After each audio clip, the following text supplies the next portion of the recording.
Umaga nang magsimba si Mommy Junicia Pacquiao sa Our Lady of Peace and Good Voyage sa Jansan.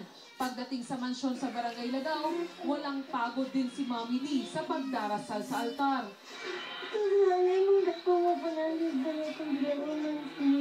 Sa ika-6 na round, nang ma-knockout si Manny at dineklarang panalo si Marquez, humagulgol na ang kapatid ni Manny na si Lisa Onding.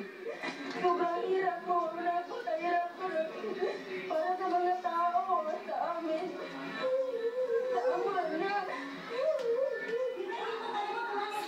Lumabas na rin sa prayer room si Mommy D. Una, kalmado pa ito pero naging emosyonal din. At isinisi ang pagkatalo sa pagbabago ng reliyon ni Pacman. Kumanda mo, Pastor!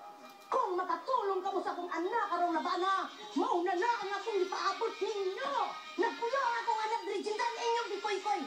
Kinsa ka na yung humala nga nagpaano? Sa bahay ni Pacquiao sa Laguna, tahimik at maluha-luha ang mga kasambahay at driver ni Pacman. Hindi ko namin in-expect yun na magkaganon eh. Pero si Lord lang nag-alam sa buhay. Ang anak ni Pacman na si Princess, may isang hiling para sa ama. I hope you'll be okay, Daddy. Ann Santos, Patrol ng Pilipino, General Santos City.